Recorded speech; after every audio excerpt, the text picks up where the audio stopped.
छत्तीसगढ़ में यही कोशिश हो रही है कि किस प्रकार से छत्तीसगढ़ सरकार को दबाया जाए, बदनाम किया जाए, चाहे वो राजनेता हो, चाहे कार्यकर्ता हो, पार्टी के पदाधिकारी हो या फिर अधिकारी और कर्मचारी हो।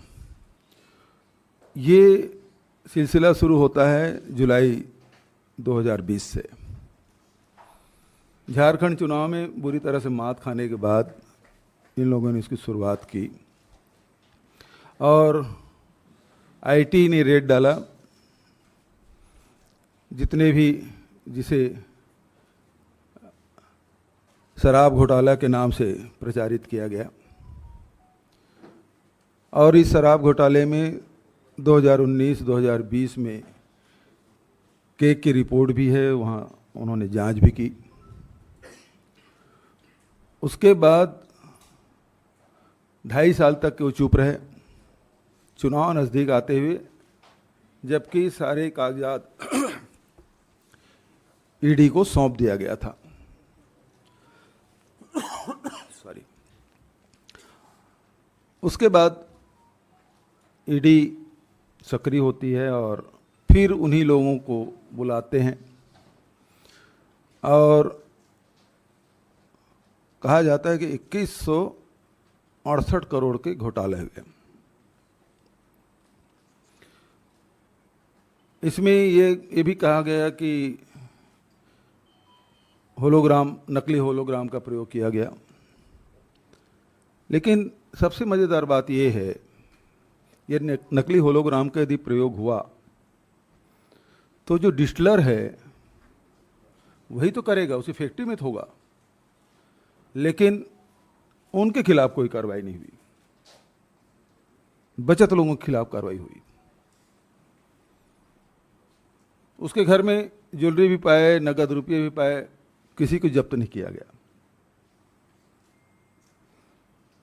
और कहा गया कि 2168 करोड़ का घोटाला हुआ और चल अचल संपत्ति 2018 के पहले के भी जब्त करने के बाद भी 200 करोड़ के आसपास की संपत्ति जब्त नहीं की गई। जबकि इस दौरान 2018 के बाद जब हमारी सरकार बनी, उसके पहले जो रेवेन्यू है आबकारी की, वो 3900 करोड़ की थी, अब बढ़ के 6500 करोड़ हो गया। और आरोप ये लगाया ईडी के द्वारा कि राज्य के खजाने को नुकसान पहुंचाया गया, जबकि 3900 करोड़ से बढ़ के 6500 करोड़ हुआ। और आज तक के वो 2168 करोड़ में से केवल 200 करोड़ के आसपास, वो भी पैतृक संपत्ति, और 2018 से पहले अर्जित की गई आय, उसको जोड़कर भी 200 करोड़ नहीं पहुंचा। दूसरी बात, कोल स्कीम का आरोप लगाया 500 करोड़ का। एफआईआर दर्ज हुआ कर्नाटक में, फिर दर्ज हो गया भोपाल में, अभी नोएडा में भी हुआ। और उसके बाद 4 बार वो सप्लीमेंट्री चालान प्रस्तुत कर चुके हैं, और सब मिला के अचल अचल संपत्ति सब मिला के अभी तक 150 करोड़ पहुंचा है। आरोप 500 करोड़ का है, लेकिन संपत्ति 150 करोड़, वो बता नहीं पा रहे हैं। तीसरी बात उसमें महत्वपूर्ण, अभी लगातार जो कोशिश की जा रही है कि धान में भी, पैडी में भी स्कैम हुआ। सारे राइस मिल में छापा डाले गए आईटी के द्वारा। अब ईडी सीरीज घुसेगी। तकलीफ उनको ये है कि किसानों के 107 लाख मीट्रिक टन जो धान है वो मिलिंग कैसे हो गया।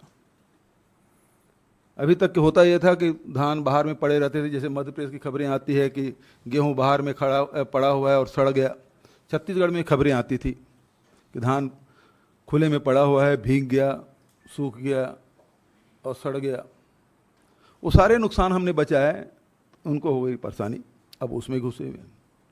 अभी डीएमएफ में भी मज़ेदार बात यह है कि भारत सरकार के द्वारा बिना कोई ईसीआईआर के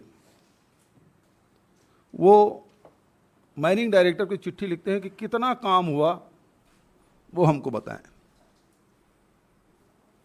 उसी प्रकार से एक सवाल रजिस्ट्रार को भी किया जाता है कि कितने जमीन की रजिस्ट्री इन 3-4 सालों में, जब से हमारी सरकार बनी है 18-19 के बाद, कितनी रजिस्ट्रियां हुई हैं। इसका मतलब है वो सारे रजिस्ट्री लाएंगे और सबको अभी कम कर क्या रहे हैं, कर ये रहे हैं कि ये घरों में जाते हैं, सबसे पहले मोबाइल जब्त करते हैं, फिर घर में जो संपत्ति है, जो रुपया नगद है, ज्वेलरी है, उसको सीज करते हैं, बैंक खाते सीज करते हैं, डायरी वगैरह भी हो या कुछ कच्चे में लिखा हुआ हो, सबको पकड़ते हैं। 5-6 दिन तक के घर में बंधक बना कर रखते हैं, चाहे वो वृद्ध माता पिता हो, बीमार हो, उनसे कोई लेना देना नहीं, बैठे रहेंगे। तो सवाल तो इनके पास होते नहीं, और जब तक के ऊपर से आदेश नहीं होगा तब तक खाली नहीं करते। फिर वो राजनीतिक सवाल करना शुरू करते हैं, तुम्हारी क्या भूमिका है, तुम किस पार्टी से हो, तुम कितने सीट जीतने वाले हो, इससे क्या होगा, उससे क्या होगा। वो सारे राजनीतिक सवाल भी पूछना शुरू करते हैं। ऐसे ऐसे केस हैं जिसमें ECIR नंबर नहीं है और उनके घरों में ये लोग पहुंच के प्रताड़ित करने, बदनाम करने की कोशिश। अभी जो हमारा राष्ट्रीय महाधिवेशन हुआ छत्तीसगढ़ में, बहुत सारे पत्रकार साथी वहाँ गए भी थे, और ED के अधिकारी हमारे पार्टी के पदाधिकारियों के यहाँ बिना ECIR नंबर के वहाँ पहुँच गए, जो कि ये नहीं कर सकते, नहीं करना चाहिए। वो तो जो वेंडर है उसके यहाँ पहुँच गए। अभी कल ही मेरे राजनीतिक सलाहकार विनोद वर्मा के यहाँ पहुँच गए। मेरे जो OSD है, जो चूँकि मुख्यमंत्री होने के नाते जो क्षेत्र में OSD नियुक्त करते हैं, जो किसी की बीमारी का, किसी का और कुछ काम है, जो दैनंदिनी आते हैं और हम लोग समय नहीं दे पाते, तो वो सारे काम वो लोग करते हैं। उसके घर में पहुँच गए, मिला कुछ नहीं, दिन भर बिठा के रखे। इसका मतलब ये है कि अब पाटन में भारतीय जनता पार्टी प्रत्याशी नहीं लड़ेगा, बल्कि ED और IT लड़ेंगे। एक और बात आपसे कहना चाहता हूं कि पहले CBI ने IT ने छापा डाला, फिर ED घुसी, अब वो कोर्ट में एप्लीकेशन लगाए हैं कि इसमें अब CBI जांच होनी चाहिए। 3-3.5 साल जांच करने के बाद सुप्रीम कोर्ट ने जांच रोक लगाने के बाद नोएडा में FIR भी होता है, और उसके बाद साथ ही वो बिलासपुर हाई कोर्ट में एप्लीकेशन लगाते हैं कि इसकी CBI जांच की जाए। इसका मतलब ये है कि IT और ED दोनों अक्षम है और नकारा है। उन्होंने खुद स्वीकार कर लिया अब CBI जांच उन्हीं केसों में। तो कुल मिलाकर उद्देश्य ये है कि चलती हुई सरकार को किस प्रकार से बदनाम किया जाए, उसे किस प्रकार से बाधित किया जाए। एकमात्र उद्देश्य राजनीतिक है, और राजनीति के अलावा कुछ भी नहीं है। हमारे गृह मंत्री जी जाते हैं यहाँ से, 2-2 बार गए, वो सीधा भारतीय जनता पार्टी कार्यालय में जाते हैं, वहीं रात रुकते हैं, पता नहीं क्या करते हैं, और चले आते हैं। तो कुल मिला के है कि आप प्रजातांत्रिक ढंग से चुनाव नहीं लड़ना चाहते, आप ED और IT के माध्यम से लोगों को डरा के, धमका के, उसके कार्य को बाधित करके उसको प्रताड़ित करें। और ED जो है वो कितने लोगों को मारपीट कर रहे हैं, कितने लोगों को धमका रहे हैं, आप इस पेपर में दस्तखत करो नहीं तो आपको जेल भेज देंगे। रात भर, मतलब 45 घंटा लोगों को सोने नहीं दिए। रात को 10-11 बजे के बाद आपको पूछताछ करने का अधिकार नहीं, लेकिन यदि आप ED ऑफिस के आप फुटेज निकालेंगे तो सारे जो पूछताछ है वो 11 बजे के बाद शुरू होती है, अमानवीय तरीके से निरंकुश हो चुके हैं। जितने ये लोग संशोधन किए तो बेतहासा उनको अधिकार मिला हुआ है, और जमानत तो किसी को होना नहीं है। 8-15 दिन, हफ्ते, महीने, दिन की बात नहीं, आप सालों पड़े रहिए, कोई जमानत उमानत होना नहीं। तो डर यही है, डर ये बताते हैं कि आप, हम जो कह रहे हैं, उस जो पेपर लिख के लाए हैं उसमें दस्तखत करो, हस्ताक्षर करो, और नहीं तो आप जेल जाओगे, और जेल जाने के बाद आपको जमानत नहीं मिलेगी। ये स्थिति छत्तीसगढ़ में है, और इतने कम से कम उस छोटे से राज्य में 200 से अधिक आईटी और ईडी डीआरआई करके छापे पड़ चुके हैं।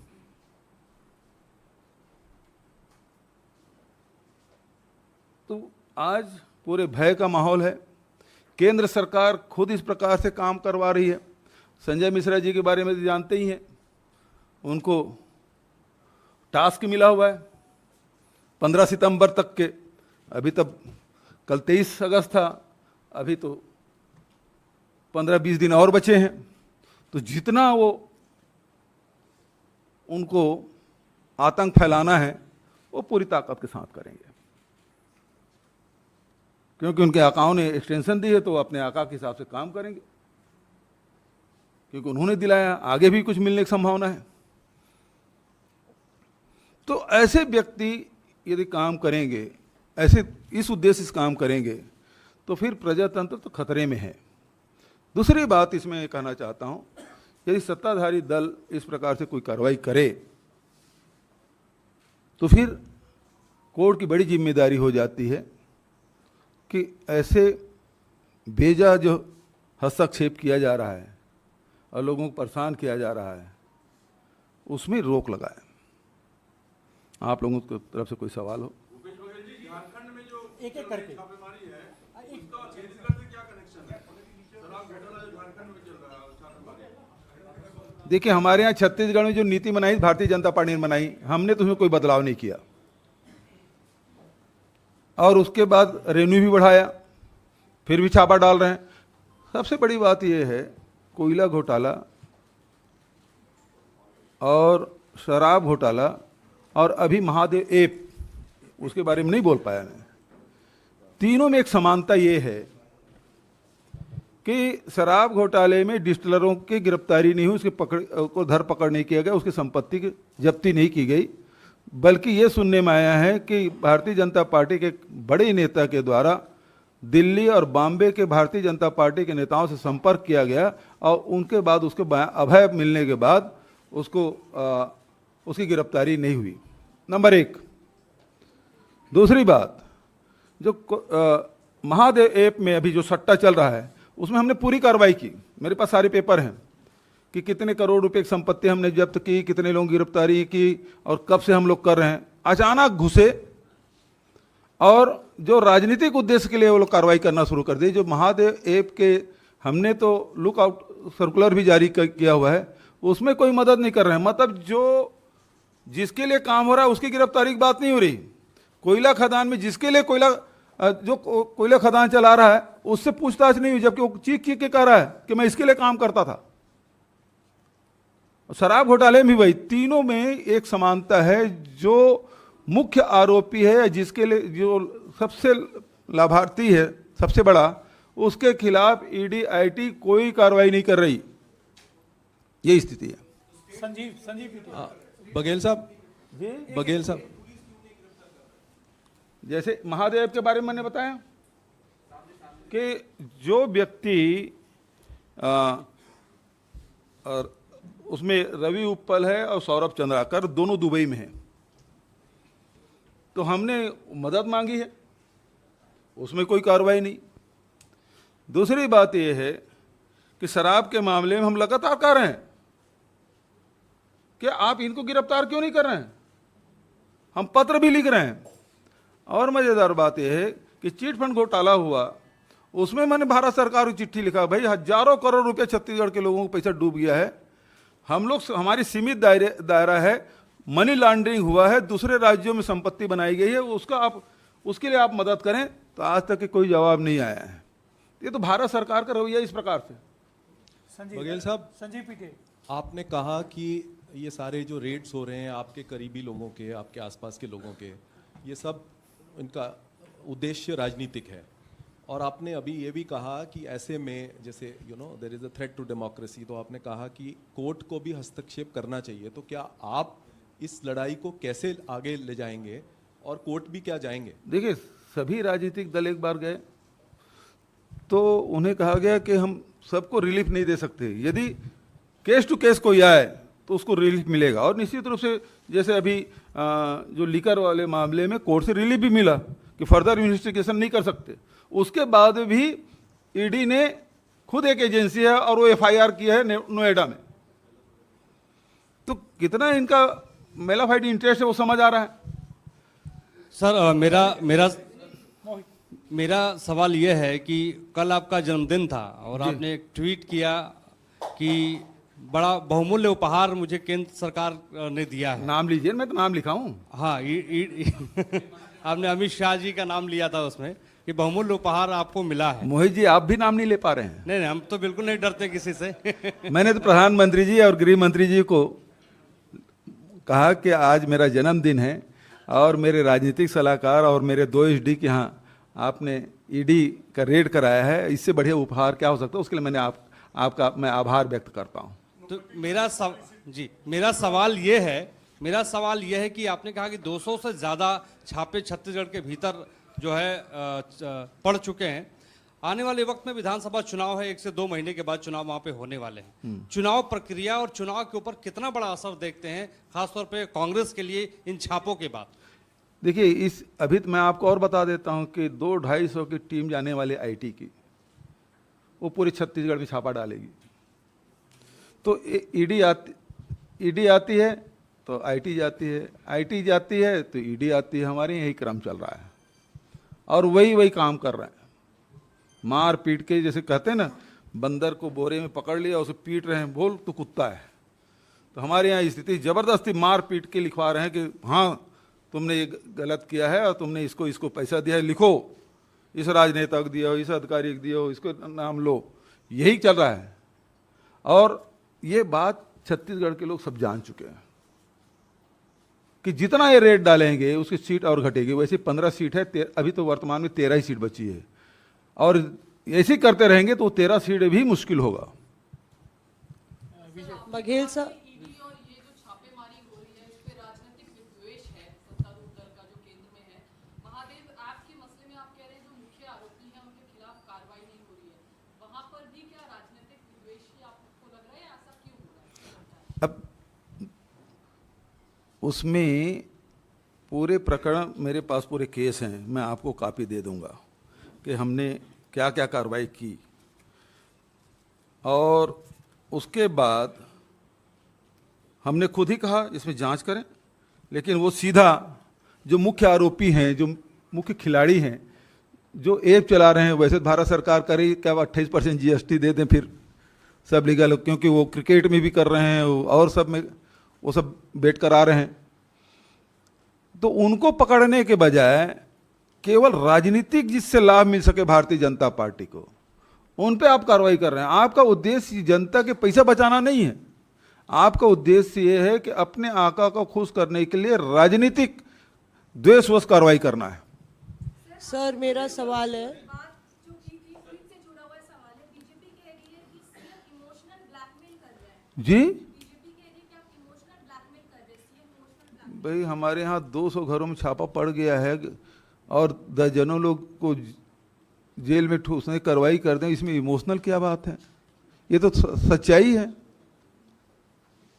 मेरे जो खनिज विकास निगम का अध्यक्ष है, बिना ECIR नंबर के दिन भर बैठे रहे उसके घर में। सन्नी अग्रवाल जो सन्निर्माण कर्मकार मंडल का अध्यक्ष है, बिना ECIR नंबर के आप 2 दिन तक के बैठे रहे, उसके भतीजे के साथ मारपीट किए। तो ये नहीं लगता कि बिना अपराध के आप किसी घर में घुस रहे हैं? बिना ECIR के आप माइनिंग डायरेक्टर को बोलते हैं कि कितने आप DMF में काम हुए उसकी जानकारी दो। आप जो रजिस्ट्री ऑफिस है उसमें आप कर रहे हैं कि पूरे प्रदेश में जितनी रजिस्ट्रियाँ हुई है उसकी हमको कॉपी दो। किस तहत मांग रहे हैं आप? यदि केस कोई पर्टिकुलर केस है इस केस से संबंधित इन व्यक्तियों के द्वारा कितनी संपत्तियां अर्जित की गई, कितनी रजिस्ट्री की गई, यदि ये मांगते तो समझ आता कि ये सही तरीका है। लेकिन पूरे प्रदेश में चाहे कोई भी खरीदे हो, उसकी संपत्ति की जानकारी मांगो, तो आपका मैलिफाइड इंटरेस्ट नहीं है। सर मेरा सवाल है, जी सर यहाँ पे आपके ओएसडी से लेके सलाहकार सब ईडी की चपेट में आ रहे हैं, तो क्या अगला नंबर भूपेश बघेल का है? और अगर ऐसी परिस्थिति पैदा होती है तो क्या आपको लगता है अगर ये सियासी साजिशें हैं तो इसके सियासी मायने क्या होंगे चुनावों में? देखिए, हम लोग ना छत्तीसगढ़ के लोग हैं, मरने से नहीं डरते, न जेल जाने से डरते। नक्सलियों ने इतना मारा है लोगों को, हमारे प्रथम पंक्ति के सारे नेता शहीद हो गए, और इन्हीं शासन काल में हुआ है। तो हम लोग मरने से भी घबराते नहीं, न लड़ने से डरते हैं।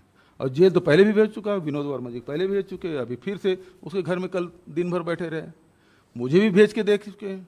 रमन सिंह ने भेजा था, 15 साल की सरकार 15 सीट में सिमट गई, दूसरे के भी शौक है तो देख ले। हम लोग जेल उल जाने से डरते नहीं हैं। हाँ, बहुत बढ़िया सवाल आपने किया। जेरम मामले सच इसलिए सवाल नहीं आया है कि एनआईए हमको जांच करने नहीं दी। भारत सरकार, गृह मंत्री, सबको हमने पत्र लिखा, एनआईए के हेड को भी चिट्ठी लिखा कि भाई आप जांच कर चुके तो हमको दे दो, हम जांच करेंगे। यदि हम कमिटी उसमें एसआईटी गठन करते हैं तो हाई कोर्ट चले जाते हैं, सुप्रीम कोर्ट चले जाते हैं, और एक एक बार नहीं, 2-2 बार। तो आखिर किसको बचाना चाहती भारत सरकार? कौन षड्यंत्रकारी है, कौन आरोपी है, कौन अपराधी है, किसको बचाना चाहती भारत सरकार जो हमको जांच करने नहीं दे रही? सर, आने वाले दिनों में चुनाव आने वाले हैं, ये जो कार्रवाई हो रही है, क्या ये आपका मुख्य मुद्दा होगा चुनाव में जाने का? इसको लेकर के क्या आप लोग रणनीति बना रहे हैं? और एक चीज इसमें ये भी पूछना चाहूंगा, आपने खुद कोयला घोटाला, शराब घोटाला, क्या आप मानते हैं, आप भी मानते हैं कि ये घोटाले हुए हैं?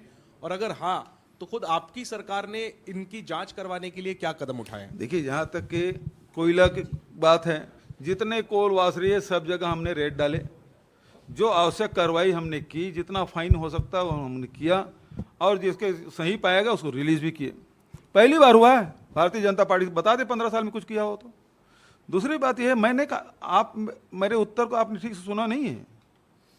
कोयला घोटाले में जिसके लिए वो काम करते थे उसके बारे में लिख के भी दिया, वो कॉपी है मेरे पास, लेकिन आज तक तो उसे पूछा नहीं गया है, क्योंकि मैं नाम बताऊंगा तो छपे हुए भी नहीं, मैं जानता हूं, इसलिए केवल इतना ही बोल रहा हूं। सर, ये जो आपके खिलाफ कार्रवाई हो रही है सरकार के खिलाफ, तो क्या कांग्रेस के लोग छत्तीसगढ़ में प्रदर्शन करेंगे केंद्र सरकार के खिलाफ? आप दिल्ली आके प्रेस कॉन्फ्रेंस कर रहे हैं, क्यों दिल्ली में नहीं कर सकता? वहां प्रदर्शन करेंगे? प्रदर्शन की जरूरत ही नहीं है। जनता जान चुकी है कि भारतीय जनता पार्टी कहीं नहीं है मैदान में, छत्तीसगढ़ में तो बिल्कुल नहीं है।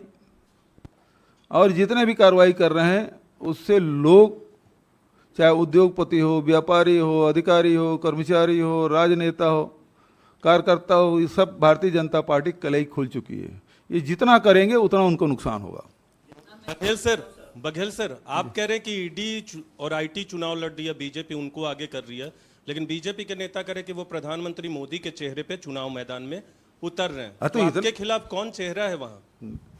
भाई, अरुण साहू जी के बयान आप देखेंगे, अब मोदी जी की बात नहीं करते, वो बुलडोजर की बात करते हैं, योगी जी की। तो भारतीय जनता पार्टी के नेताओं को विश्वास नहीं है मोदी जी की लोकप्रियता पर, अब वो योगी जी के सामने कर रहे हैं। मध्य प्रदेश में देखिए बुलडोजर चला रहे हैं अरुण साहू जी, वहां प्रदेश अध्यक्ष, वो कहते हैं हम बुलडोजर चलाएंगे। मतलब मोदी जी के लोकप्रियता पर उनको अब विश्वास रहा नहीं, और मोदी जी के लोकप्रियता पर इतना विश्वास है तो ईडी आईटी क्यों भेज रहे हैं? भाई, प्रजातांत्रिक ढंग से चुनाव होने दो। सबसे बड़ी बात यह है, आप सही कह रहे हैं कि छत्तीसगढ़ में उनको आना नहीं है। पहले भी हमारे 71 सीट हैं, उनके पास 9 सीट हैं। वो दरअसल बात यह है कि वहाँ के खदान पे उनके मित्रों की नज़र है, और जो छत्तीसगढ़ कांग्रेस की सरकार है उसके बीच में है, और इस कारण से अपने मित्रों को लाभ नहीं पहुंचा पा रहे हैं। इस कारण से ईडी आईटी का छापा लगातार पड़ रहा है। बघेल साहब, आपने कहा कि चुनाव ईडी और सीबीआई लड़ रहे हैं, नहीं, सीबीआई नहीं है, हमने तो उसको बैन कर दिया। आईटी हाँ, आईटी। ठीक है। लगातार बीजेपी चाहे इंडिया गठबंधन की बात हो, किसी भी राज्य में जाती है तो सबसे पहले कहती है कि कांग्रेस या विरोधी पार्टी मुख्यमंत्री का चेहरा बताए। तो वहां पर क्या आपको लगता है कि रमन सिंह चेहरा होंगे, या ईडी चेहरा होगी, या प्रधानमंत्री मोदी चेहरा होंगे, या अमित शाह चेहरा होंगे? किसके लिए चुनौती आप देख रहे हैं? ये भारतीय जनता पार्टी खुद कंफ्यूज है। मैंने पहले बताया, नाम तो प्रधानमंत्री जी के ले रहे हैं, लेकिन कार्य बता रहे हैं योगी जी का। अब मोदी जी चेहरा होंगे कि योगी जी चेहरा होंगे? फिर तीसरा, कार्रवाई भारतीय जनता पार्टी के लोग तो घर बैठे हैं। अभी चुनाव आया, माथुर साहब थोड़ा सा गए, थोड़ा सा हंटर उंटर चलाए तो थोड़ा बहुत दिख रहे हैं, अन्यथा ईडी और आईटी 3-3.5 साल से सक्रिय है बॉस। सर, आपने बघेल साहब, आपने कहा कि उनके मित्रों को फायदा नहीं हो रहा है, तो क्या आपका इशारा गौतम अडानी की तरफ है, जो आप कह रहे हैं कि उनको नाम ले लूंगा तो कौन छापेगा बॉस? मेरा सवाल सर, कि आप उनको काम नहीं दे पा रहे हैं क्योंकि बिल्कुल सही बात है, मेरे पास वो भी लिस्ट है कि किन किन खदानों पे देख भारत, जब रमन सिंह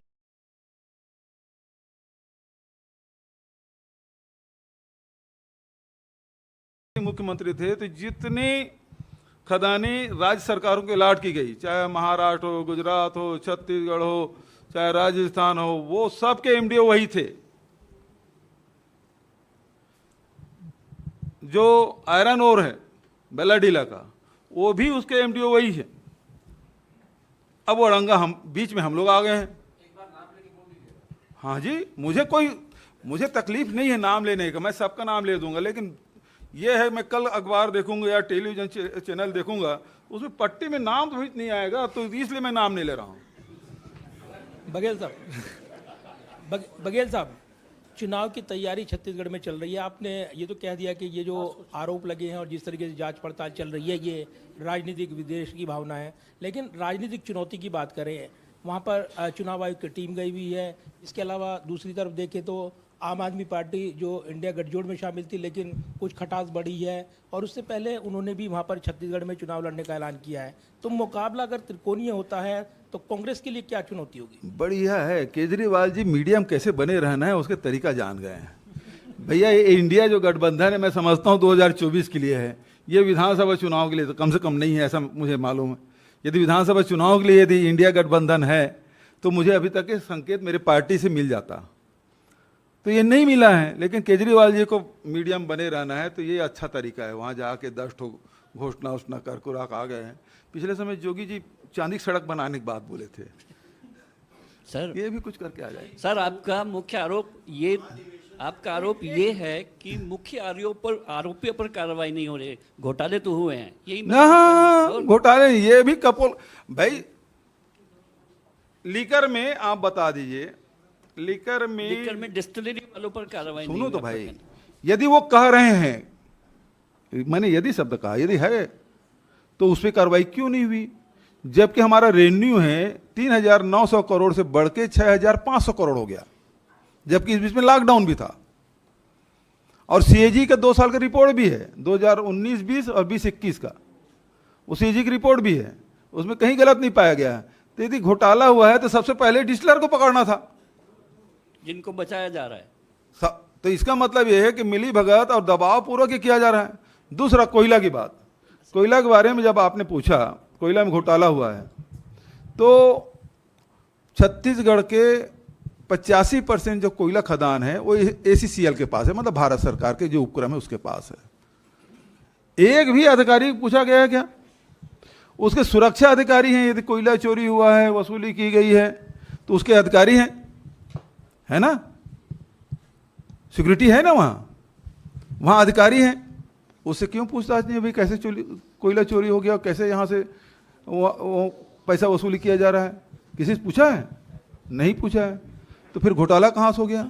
और जो सारी संपत्ति चीख चीख के कर रही है, सारे संपत्ति को 4 बार आप सप्लीमेंट्री चालान प्रस्तुत कर चुके हैं, तब भी 150 करोड़ नहीं हो रहा है। तो इसलिए सरकार को बदनाम करने कुछ घोटाला उटाला हुआ नहीं है। सर, जिस तरीके से आपके राजनीतिक सलाहकार विनोद वर्मा पे कल रेड पड़ा, क्या इनडायरेक्टली वे में आप पे वो रेड था? या फिर दूसरा सवाल मेरा ये है कि ईडी अपना काम कर रहा है, तो इस पे विपक्ष पार्टी या फिर कांग्रेस सवाल क्यों उठा रही है? जैसे रायपुर में अखिल भारतीय कांग्रेस कमेटी का महाधिवेशन हुआ, बहुत सारे पत्रकार मित्र भी गए थे, हिंदुस्तान भर के हमारे डेलीगेट आए थे, पीसीसी एआईसीसी डेलीगेट। उसी दिन रेड डाला गया और बिना ईसीआईआर नंबर, समझ रही ना, बिना ईसीआईआर के, मैं नाम भी ले रहा हूं, गिरीश देवांगन जो पूरा व्यवस्था देख रहे थे, सन्नी अग्रवाल व्यवस्था देख रहे थे, उस राम गोपाल अग्रवाल वो व्यवस्था देख रहे थे, उसके घर में छापा डाला गया। तो आपका उद्देश्य क्या था? महाधिवेशन को असफल करना चाहते थे, ठीक है ना। विनोद वर्मा जी मेरे राजनीतिक सलाहकार है, राजनीतिक कामों को देखते हैं, कार्यकर्ताओं को प्रशिक्षण देने का काम करते हैं, पूरी रणनीति भी बनाते हैं, सब हो रहा है। यदि विनोद वर्मा को डिस्टर्ब करोगे तो हमारे सारे कार्यक्रम डिस्टर्ब होंगे। तो है ही इनडायरेक्ट, क्या वो तो पूछ ही लिया, आपको गिरफ्तार करेंगे हम। हमने कहा आ जाए भाई, साहब बहादुर कौन रोक सकता है? बघेल साहब आपने कहा 200 रेड हुई छत्तीसगढ़ में अभी तक, इसमें से भारतीय जनता पार्टी के कितने लोग हैं इन 200 में? खोज एक भी नहीं दोस्त, पूरे हिंदुस्तान में नहीं मिलेगा। यही तकलीफ है कि ये ईडी वाले कैसे जानते हैं कि ये भारतीय जनता पार्टी की नहीं है। और मजेदार बात यह है कि भारतीय जनता पार्टी के लोग पहले बयान देते हैं और वैसी कार्रवाई होती है, और उसका जो प्रेस विज्ञप्ति है वो भी हूबहू वही शब्द भी आगे पीछे नहीं होता, ऐसी विज्ञप्ति निकलती है। ठीक है, चलिए।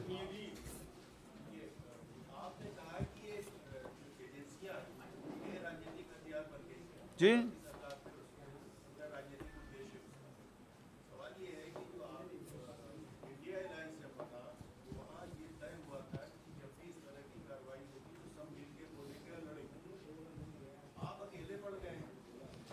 जी नहीं, हाँ मैं अकेले नहीं हुए, मेरे साथ मेरी पूरी पार्टी है। जैसे कार्रवाई हुई कल देख लिए, केसी वेणुगोपाल से लेकर सारे नेताओं के ट्वीट आया, सबकी फोन हुई, राहुल जी से मेरी बात हुई, प्रियंका जी से मेरी बात हुई, सब लोगों ने कहा कि उसको अकेले नहीं पड़ेगी। और भाई ऐसा है, जब हम उसको प्लेटफॉर्म में जब डिमांड करेंगे तो समर्थन नहीं देंगे तब ये सवाल उठेगा। अभी तो हम लड़ ही रहे ना। ठीक, थैंक यू। मुख्यमंत्री जी का अंतिम सवाल है, जिस तरह से आपने कल प्रधानमंत्री और गृह मंत्री को कहा कि मुझे बर्थडे का गिफ्ट दिया गया है, आप रिटर्न गिफ्ट में उन्हें क्या देंगे और कब देंगे? हाँ बिल्कुल, ये नवंबर के जब रिजल्ट आएगा है ना, तो उसमें 75+ देंगे।